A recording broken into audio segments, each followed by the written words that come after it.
Hey everyone, welcome to Bytesector. I am pleased to tell you that we have finally got our NVIDIA RTX 3070 review coming to you courtesy of EVGA. These guys have come through many a time before and I cannot tell you how happy I am to be working with them again. So, without further ado, let's take a look at our impressions of the RTX 3070. Check it out on the other side of the intro.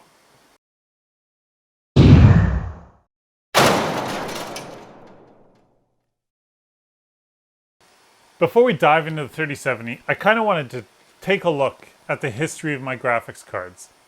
I've mentioned it in previous episodes. I haven't used a good AMD card since the early to mid 2000s. In fact, the X1900 was the last AMD card I actually believed in before the 5700 came along.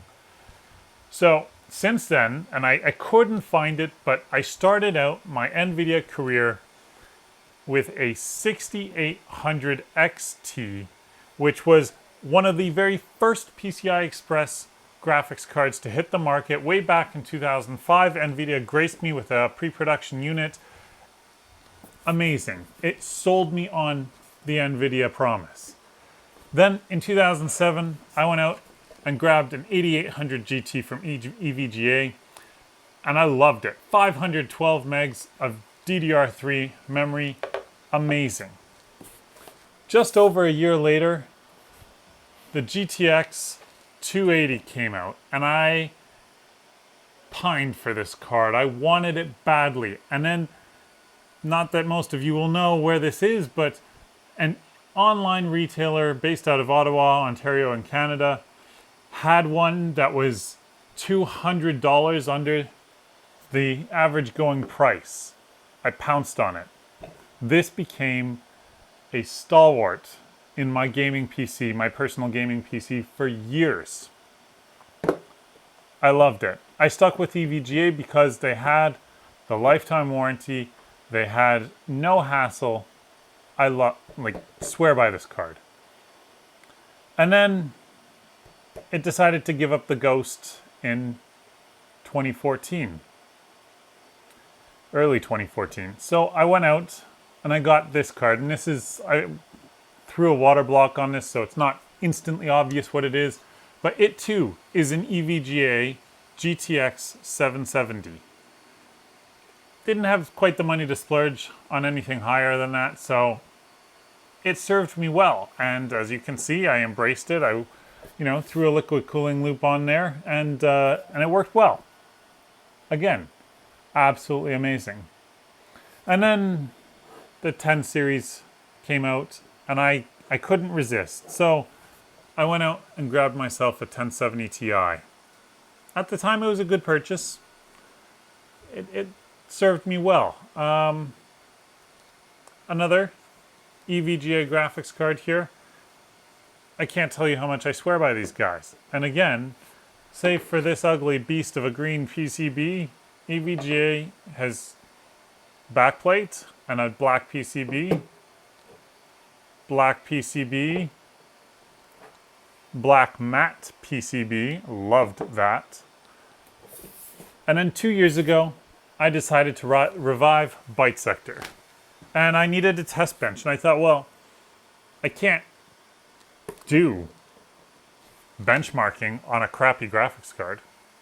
So I went out and I procured an RTX 2080, which over $1,000 damn near broke the bank, but here it is. And of course, I went EVGA again because I believe in these guys.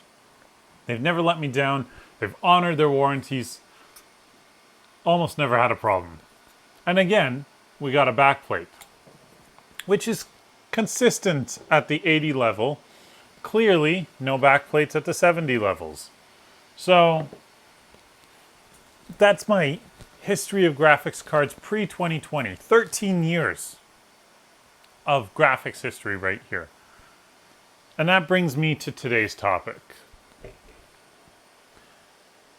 The EVGA RTX 3070 XC3 Black. This card is a beast. You all know that by now.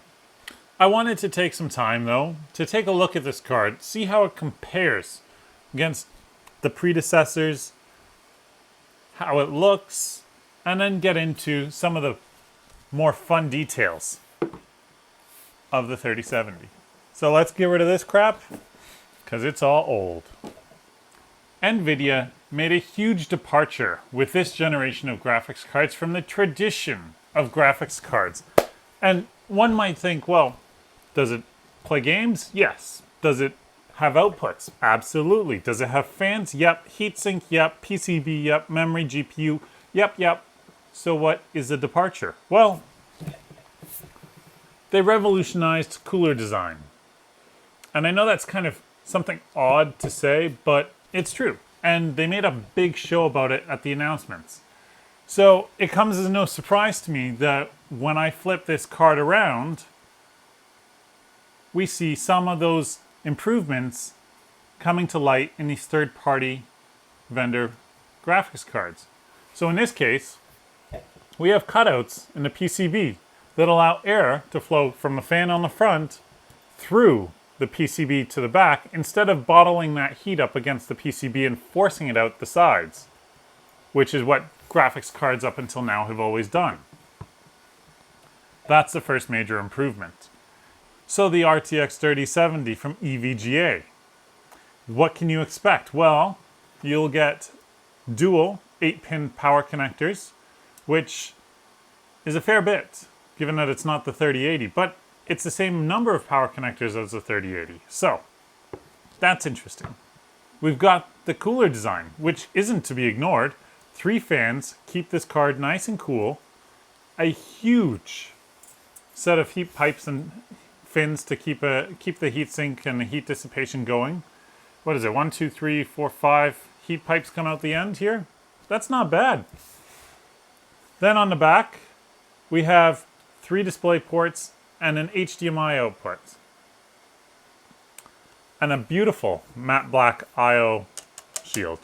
But this is where I knock this generation of graphics cards. Sorry, if I reach back and grab my 2080, I look at this 2080 and I have the same 3 display ports and HDMI, but I also have that Type-C USB port on here, which we have seen on the previous generation RTX graphics cards. And I'm missing that on this second generation Ampere architecture. So let's talk about EVGA's cooler design here for a second. This is their XC3 cooler. It's got some interesting refinements. One of them, we've got our 3 fans. You'll notice on the fan blades, there are little E symbols, which are the EVGA logo. Those are apparently designed to reduce fan noise and the noise generated by the fan blades. Honestly, I've never noticed a difference. They had the same thing on the 20 series RTX cards.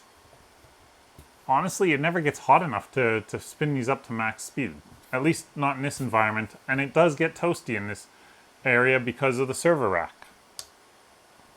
Other things to note are that the fans will spin down if the graphics card, the GPU, is under 55 degrees Celsius, so they'll completely shut off. Let's talk specs before we get to our benchmarks.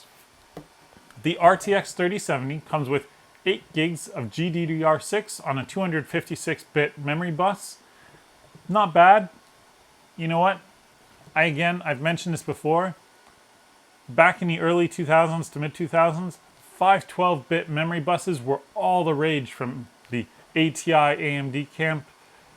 NVIDIA never really saw that light. AMD has certainly backtracked back to the 256 bus. I mean, the memory bandwidth benefits alone of going 512-bit, mind-blowing. I would love to see NVIDIA put out like an RTX. You know what? The 3090 should have been with a 512-bit memory bus. Because on memory bandwidth alone, that would have made massive improvements. Massive improvements. So, disappointed about that. We seem to have gone into a narrower memory bus, faster memory model. Imagine if you took the two and put them together. Big bus, big, fast memory. Just my 2 cents. We've got that 8 gigs of GDDR6 memory in there. Moving on, we have, like, Ampere is just amazing, but we've got our second generation RT cores, or ray tracing cores. Massive improvement over the first generation, and I expect that will continue. We've got our third generation tensor cores in here. Again, those help with the machine learning kind of components and software that NVIDIA is building on top of these cards, whether it's for streaming, whether it's for, image processing, whatever it is. Those tensor cores are extremely valuable. We have 5,888 CUDA cores in a 3070. This isn't a top tier card. That kills what you got in a 2080. Not even going to go there. A base clock of 1.5 gigahertz, boosting to 1.73 gigahertz, which is just awesome. Support for DirectX 12 Ultimate, DLSS 2.0, PCI Express Gen 4, which is the other major improvement over the first gen RTX cards, is they were PCI Express 3. We've now support for PCIe 4. We've got Ansel support. We've got Freestyle support, Shadowplay, Highlights, G-Sync, obviously. Power supply. I mean, 16 power, pins to power this beast. What's it going to draw out of the wall? 250 watts according to NVIDIA. The recommended PSU for a gaming system with this card in it is about 650 watts. Without further ado, let's throw this in the test bench, run our benchmarks, and see where we came out. Because I'm pretty sure I'm going to be blown away by this. First up is our Firestrike Ultra Graphics Score benchmark. As you can see, the yellow bar here is the RTX 3070 from EVGA, and it just kills the competition. I mean, you can see in the red bar there, we've got our 5700 XT, and the green bar is our RTX 2080. And we see solid improvements across the board. Moving on to the TimeSpy benchmark in 3D Mark, we see continuous improvements, and at a crazy price point, the 3070 just obliterates its competition. In PC Mark, we run this benchmark, just the digital content creation portion of it, because that's more graphics dependent than any of the other benchmarks in PC Mark. And as you can see here, we see a modest improvement over the 2080, a huge improvement over the 5700 XT, respectable. In Shadow of the Tomb Raider, we run the benchmark at the highest setting with DLSS off, and we take the average FPS. At 1080p, we see a modest improvement of, 9 to 10 FPS over the previous generation cards. At 1440p, we see a much larger improvement there. We see almost 18, almost 20 FPS improvement on average over the next best card. And at 4K, we see solid 62 frames per second average, which means you can do some half-decent gaming at 4K on a 3070. Moving over to Deus Ex Mankind Divided at the Ultra setting. Again, average FPS at those 3 resolutions. At 1080p, we find that most of these cards are CPU bound, and that's why the FPS are relatively the same. At 1440p, we start to see the RTX 3070 take a lead over the 2080 and the 5700 XT. But the impressive part is at 4K, where we see it take a nice 9 FPS leap over the 2080, which amounts to nearly a 25% performance gain. Last up is our Unigen Superposition benchmark. Here we see the RTX 3070 have gains over previous generation cards anywhere between 25 and 33%, which is huge. At the 1080p Extreme benchmark, we see almost a 30% increase. At 4K optimized, we're seeing about a 25% increase, and then at 8K optimized, we're seeing roughly about that 25% increase as well. Where does that leave us at the end of the day? Conclusions, benchmarks, specs, history. Well, the 3070 from EVGA is a strong showing. No doubt about it. Where does it fall? Certainly, with no surprise to you guys, it is the best card of the bunch. Build quality, since this is why I pulled out all of these cards from storage. Certainly, I'm impressed with the build quality, the innovation with the PCB. I am missing that Type-C port on the back of the card, but what can you do, right? Life's not perfect. So where does it sit? Well, top of the class. No surprise there, it is a second generation Ampere card. We expected Ampere to beat the pants off of last generation, and it did. So kudos, NVIDIA. EVGA, you've done a killer job with this card. I like it. I like the cooler design, although I probably would have to say I would love a little more RGB customization there. Priced at 530 US dollars, available for 720 Canadian dollars. It's certainly not a cheap option, but when you compare a 3070 to a $1,000 2080, well, sure, it's going to cost less and give me like a 25-30% boost in performance overall at times, especially at the higher resolutions, which is where the industry is going. So it becomes a no-brainer, right? Why would I try and save the money by going last generation? There's no cost-saving benefit. In fact, it's a waste of money to try and buy a last-gen card now. NVIDIA came in aggressive at pricing. I love that. Now, XC3 Black versus something higher end in the EVGA range. I only dabbled into the overclocking. There's potential here. Is there enough potential to say, go for this card over another card? That's up to you to decide. I think if you were going to throw a liquid cooler on there instead of keeping the stock air heatsink, you might get some better overclocking potential, at which point you might even decide to save your money. It depends, but that's a choice you make at the end of the day. I certainly, as you can see through my card choices, have always kind of stayed near the lower end instead of getting high-end factory overclocked cards. It's never hurt me. I've always overclocked my cards when I needed a little performance boost. Overall, I highly recommend the RTX 3070 if you're not willing to shell out those extra dollars to go for a 3080, or those extra thousands of dollars to go for a 3090. I think this is a job well done by EVGA and NVIDIA.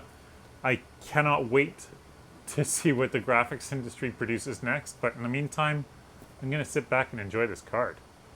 Thanks everyone for joining us for this review. It's been my pleasure bringing it to you. Don't forget to hit the subscribe button below. Hit the notification bell so that you get notified the next time we release a video. Follow us on Twitter. We're on Instagram. We're on Facebook. Have a great day, and we'll see you all next time.